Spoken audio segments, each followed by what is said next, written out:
घनश्याम और सावित्री जी का एक बेटा था। उसका नाम था अविनाश और बहू का नाम था अंजलि। घनश्याम जी की एक छोटी बेटी थी, यानी कि अविनाश की छोटी बहन अदिति। उसकी शादी को अभी कुछ ही साल हुए थे कि अदिति का अपने पति के साथ तलाक हो गया। तलाक के बाद अदिति अपने मायके यानी कि घनश्याम और सावित्री जी के घर लौट कर आ गई। अदिति के तलाक हो जाने की वजह से घर में सब लोग बहुत दुखी थे। इतनी धूमधाम से शादी की थी हमने अपनी बेटी की, सोचा नहीं था कि उसकी जिंदगी में ये सब हो जाएगा। ठीक कहते हैं आप, हमारी इकलौती बेटी है। अगर एक बार बेटी की शादी टूट जाए तो माँ बाप कभी चैन से नहीं रह सकते।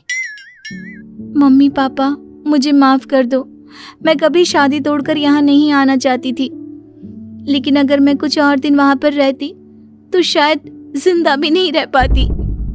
अरे कैसी बात करती हो अदिति, ये तुम्हारा घर है और वैसे भी मैं अपनी बहन को दुखी नहीं देख सकता। अच्छा किया जो तुम यहाँ पर चली आई।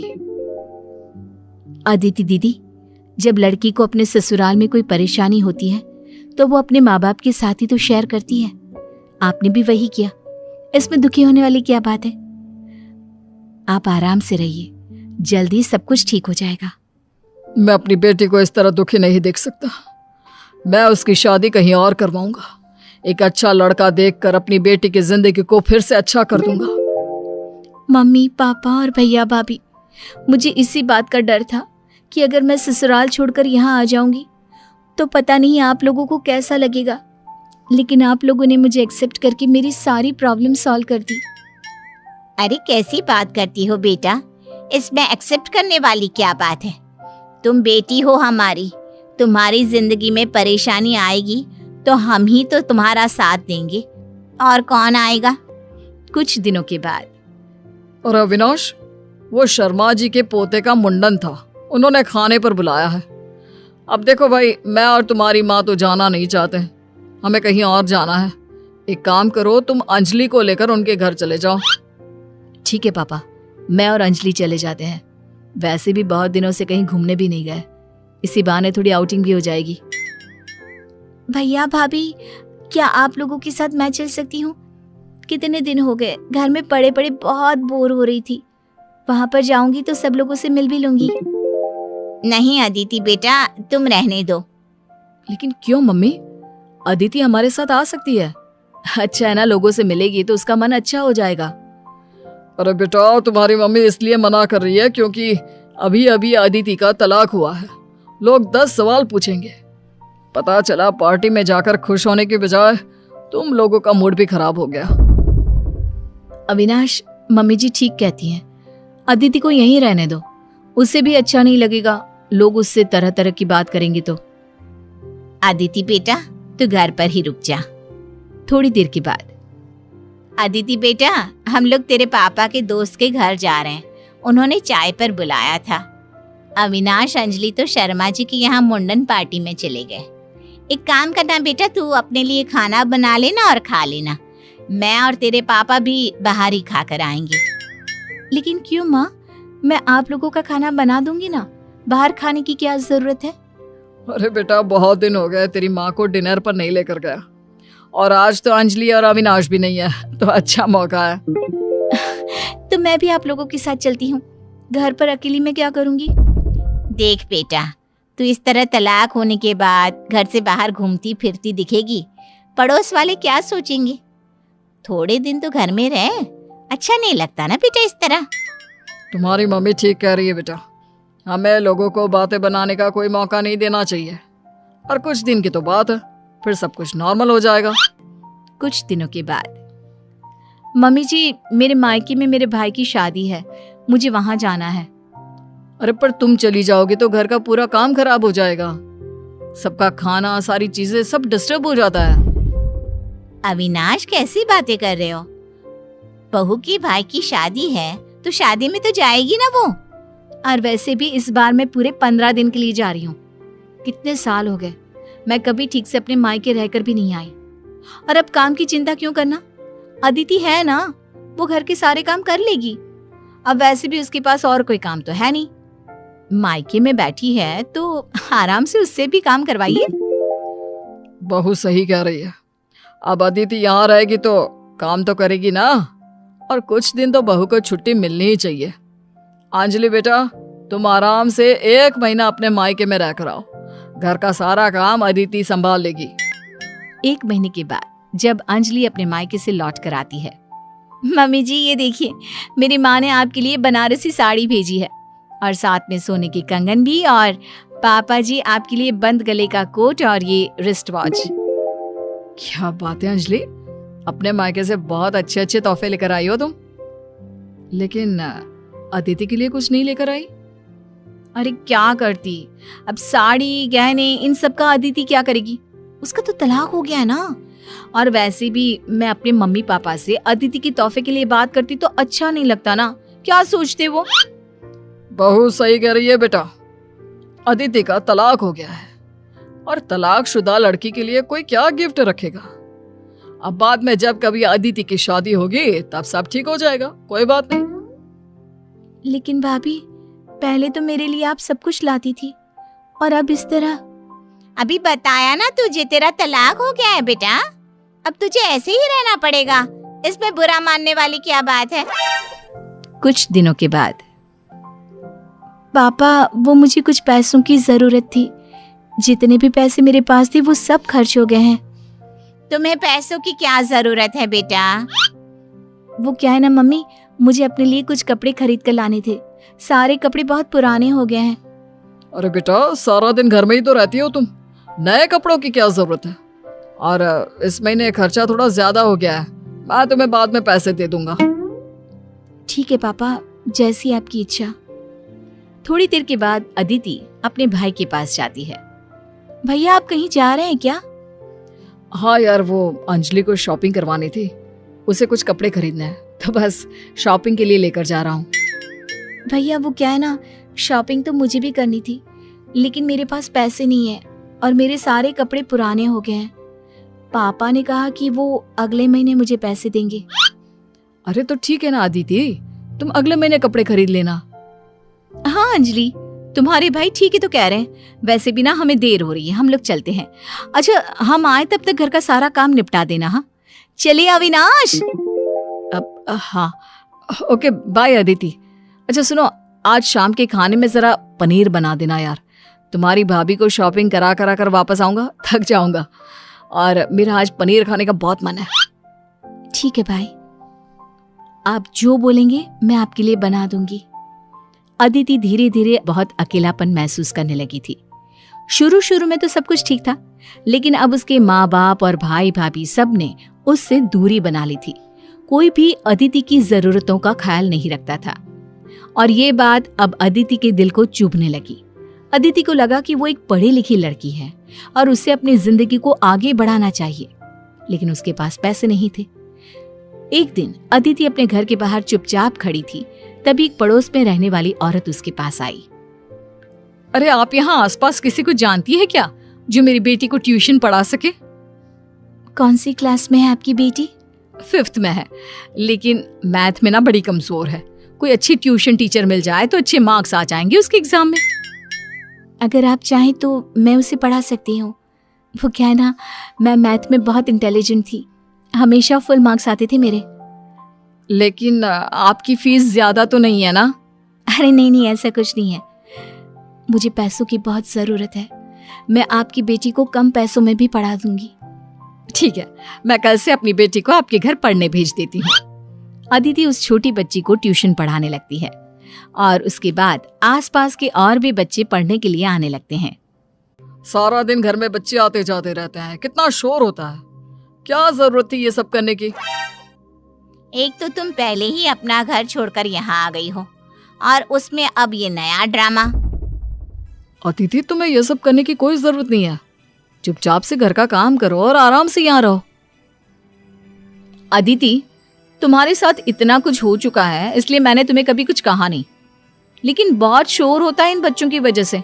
जो भी करना है इस घर के बाहर करो। जब मैं तलाक होकर इस घर में आई थी ना, तो मुझे लगा था कि आप मेरी फैमिली हो, आप लोग मेरी प्रॉब्लम को समझोगे, लेकिन आप लोगों ने क्या किया, मुझसे इतनी दूरी बना ली, मुझे इतना अकेलापन दे दिया। मुझे लगता था जैसे मैं अजनबी लोगों के बीच रह रही हूँ।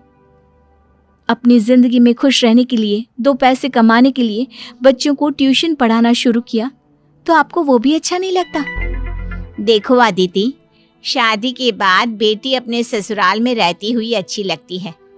हमने तो फिर भी तुम्हें अपना लिया, लेकिन ये सब यहाँ नहीं चलेगा। ठीक है मम्मी, अपने ससुराल तो मैं नहीं जा सकती, लेकिन अगर आप लोगों को इतनी प्रॉब्लम है तो मैं आप लोगों के पास भी नहीं रहूंगी।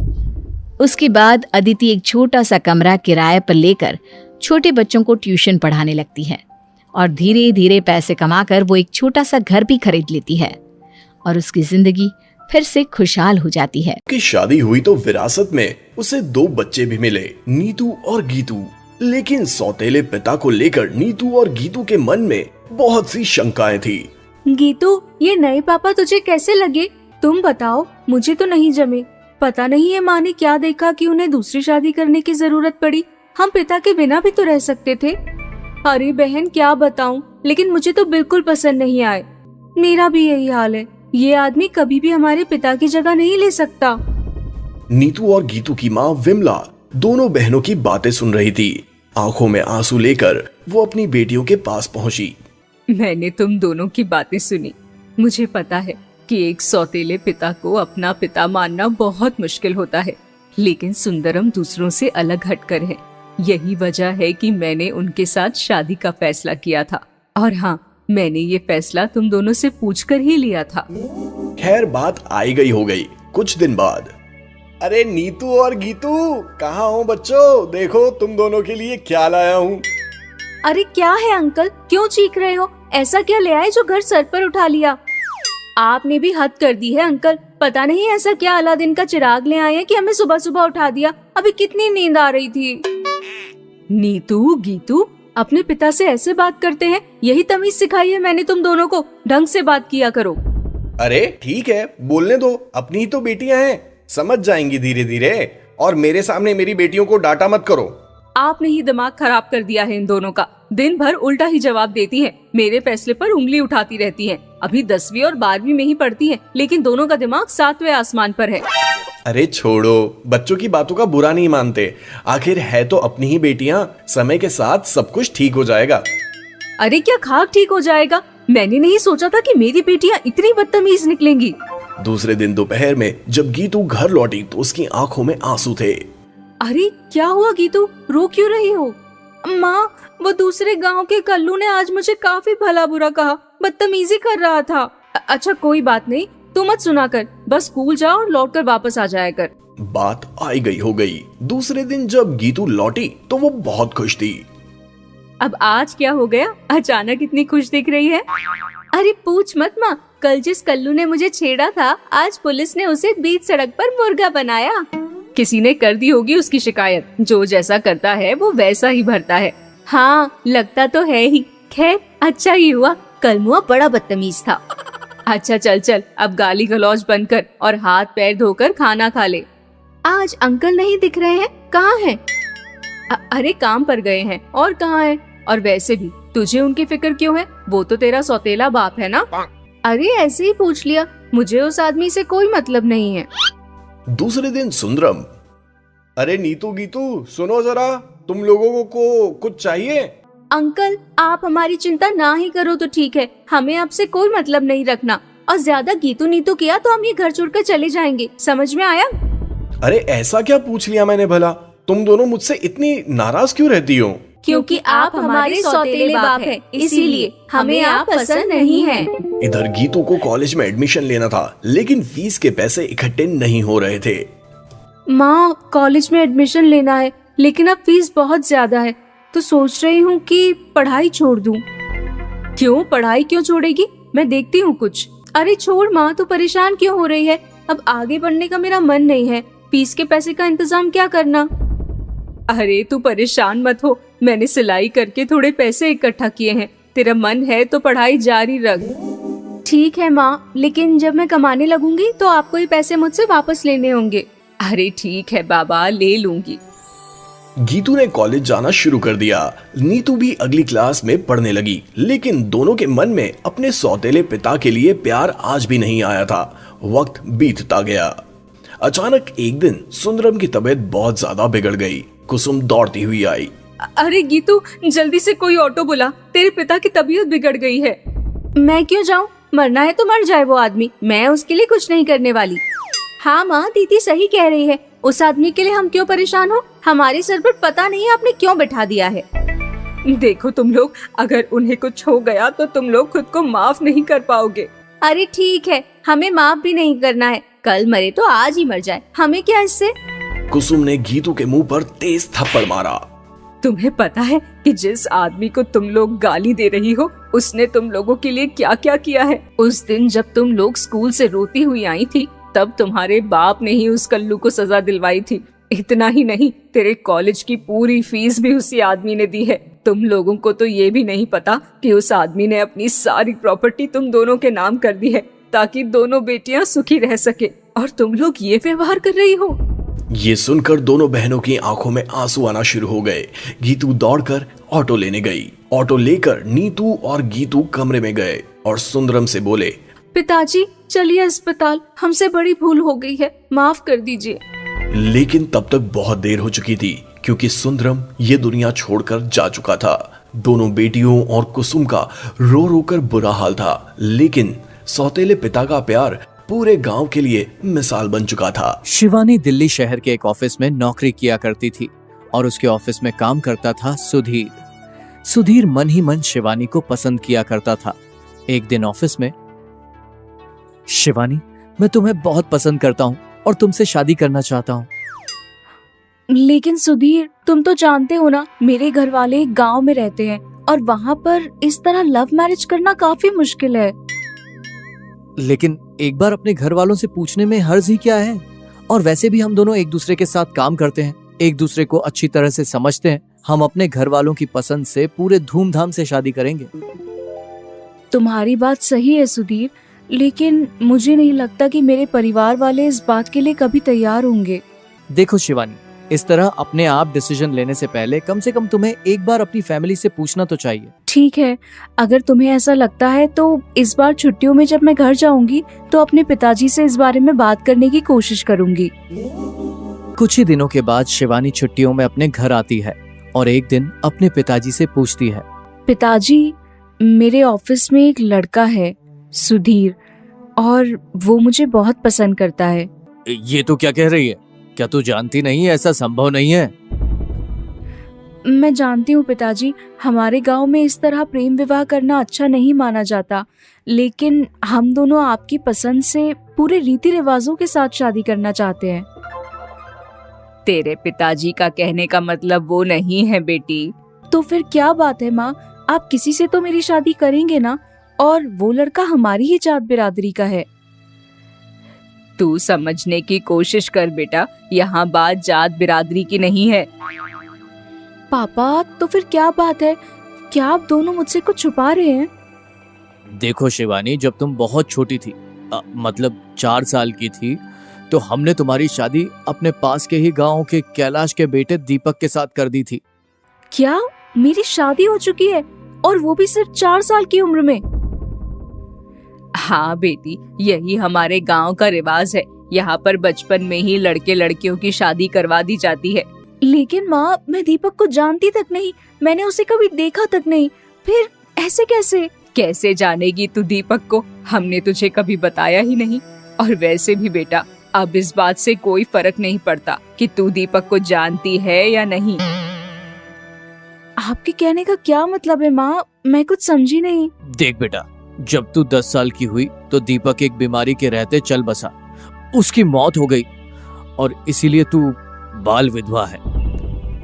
हमें बस यही लगता था कि तू पूरी जिंदगी विधवा का कलंक लेकर कैसे जिएगी, इसीलिए तेरे पिताजी ने गांव के रीति रिवाजों के विपरीत जाकर तुझे पढ़ाया लिखाया और वहां दिल्ली में नौकरी करने की इजाजत दे दी।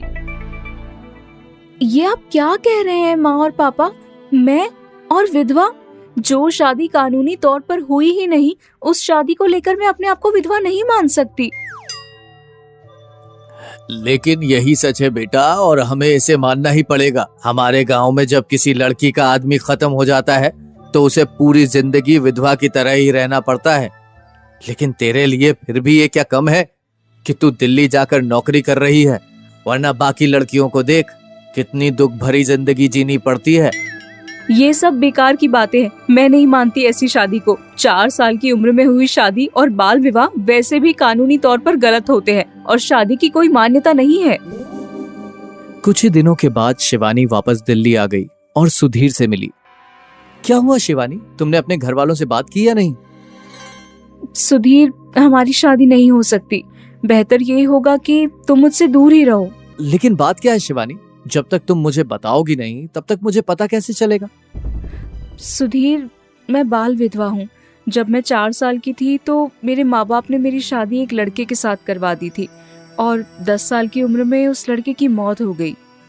गांव के रीति रिवाजों के अनुसार अब मुझे पूरी जिंदगी एक विधवा की तरह ही जीना है और किसी से मेरी शादी नहीं हो सकती। क्या तुम इतनी पढ़ी लिखी होकर इन सब बातों पर विश्वास करती हो शिवानी? ये तो मैंने कभी सपने में भी नहीं सोचा था। मैं इन सब बातों को नहीं मानती सुधीर, लेकिन मेरे घर वाले मानते हैं।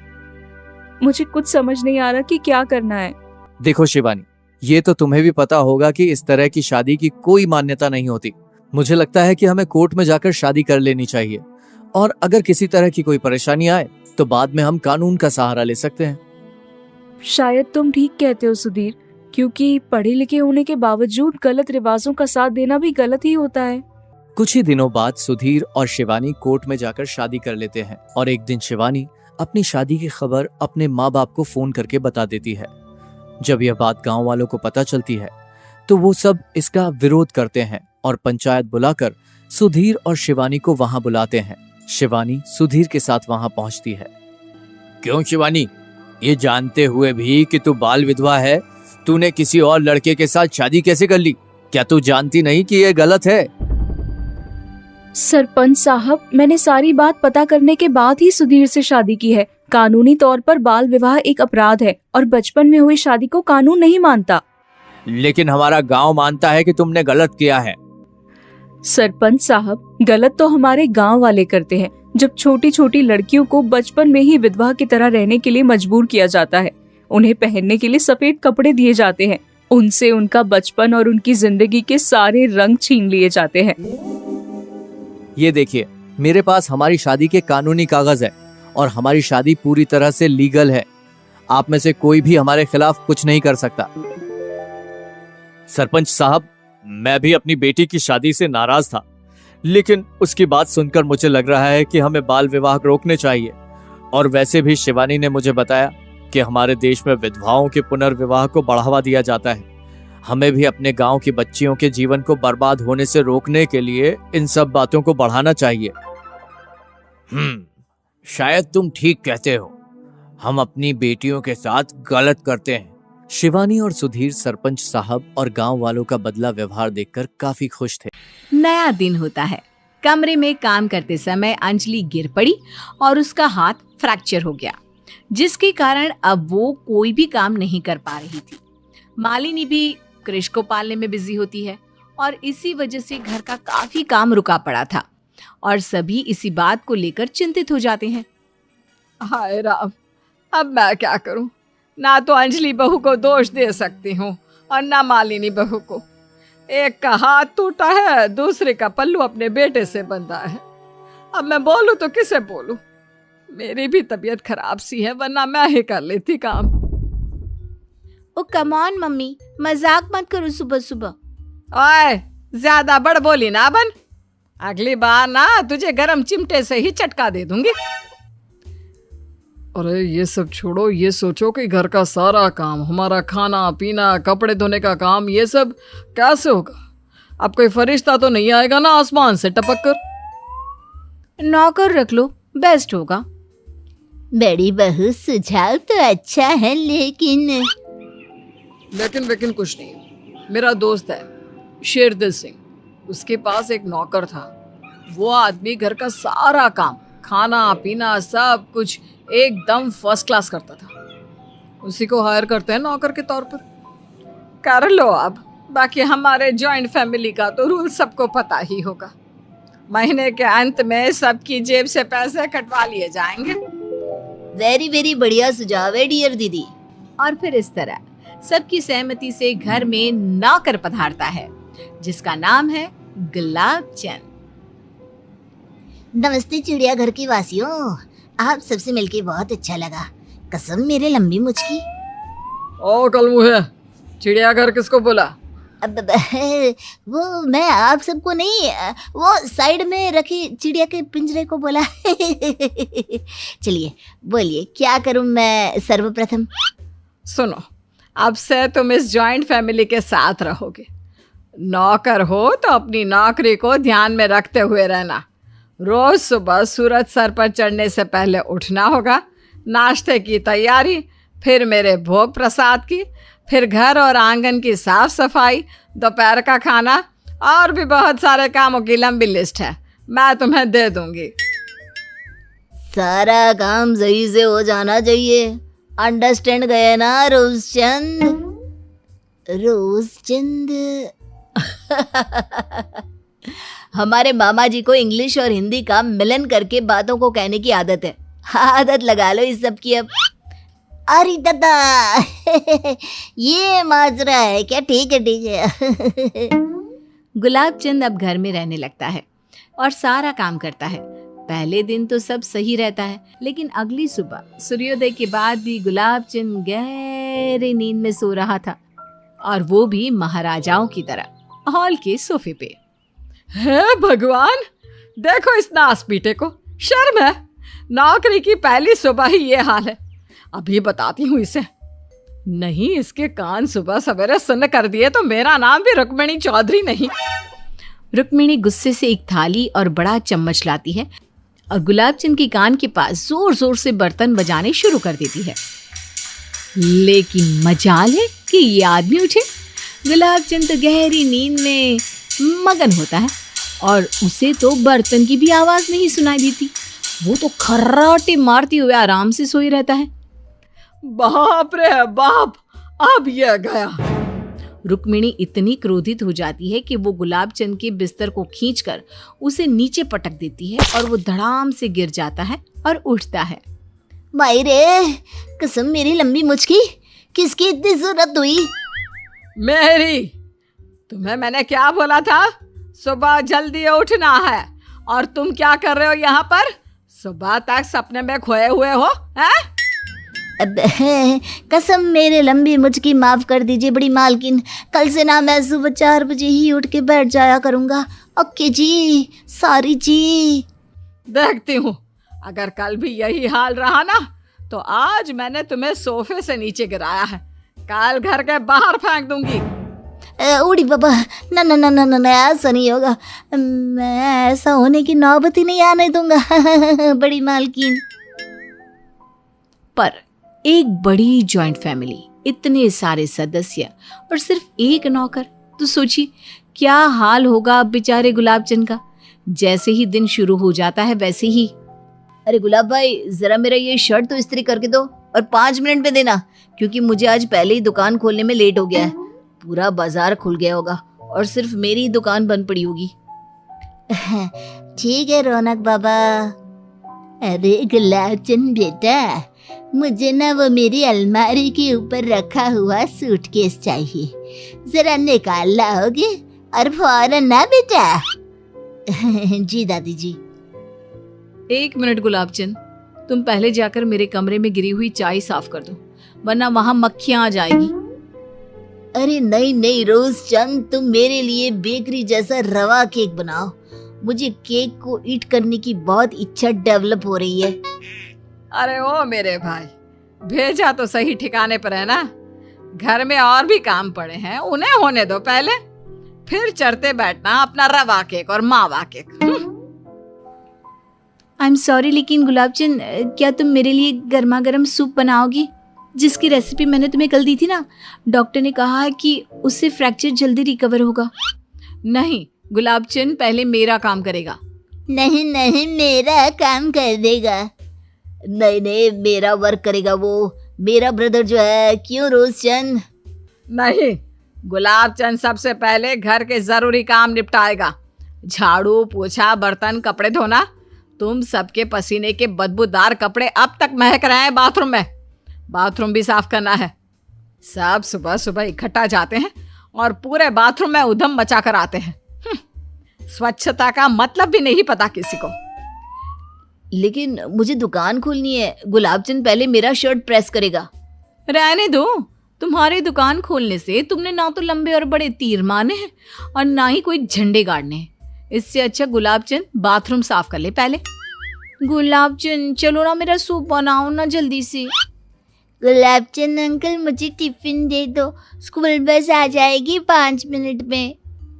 गुलाब चंद मिनट में मेरा भी ऑनलाइन लेक्चर है, जल्दी से कॉफी बना दो और मेरा कमरा साफ कर दो ताकि मैं मेकअप और लिपस्टिक लगाकर तैयार हो जाऊं और लेक्चर में बैठ जाऊं।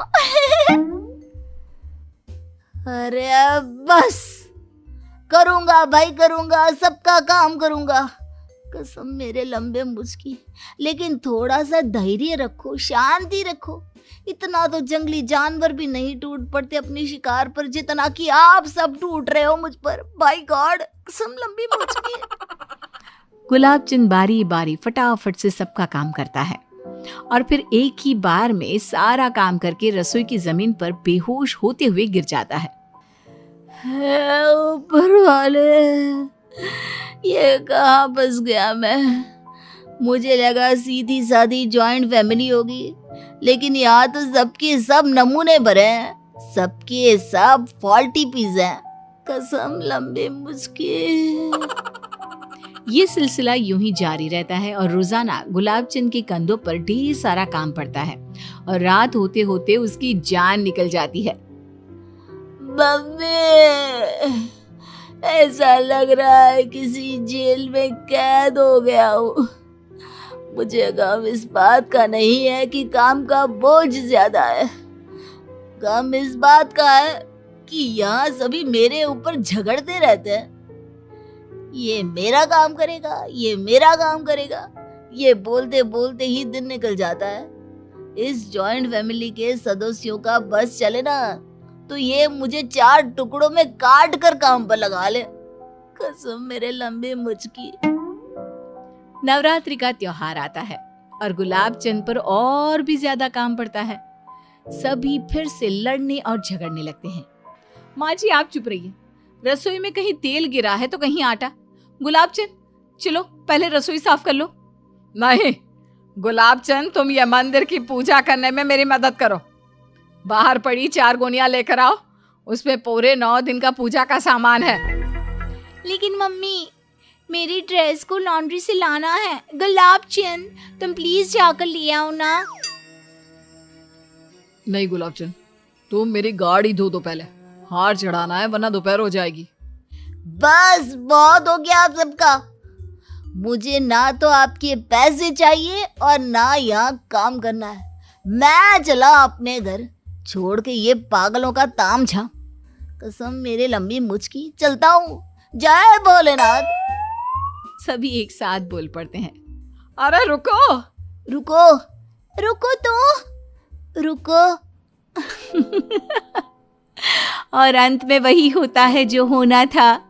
गुलाब चंद तंग आकर घर छोड़कर चला जाता है और फिर बेचारे चौधरी परिवार के सदस्य, उन्हें ही त्योहार के दिन घर का सारा काम करना पड़ता है।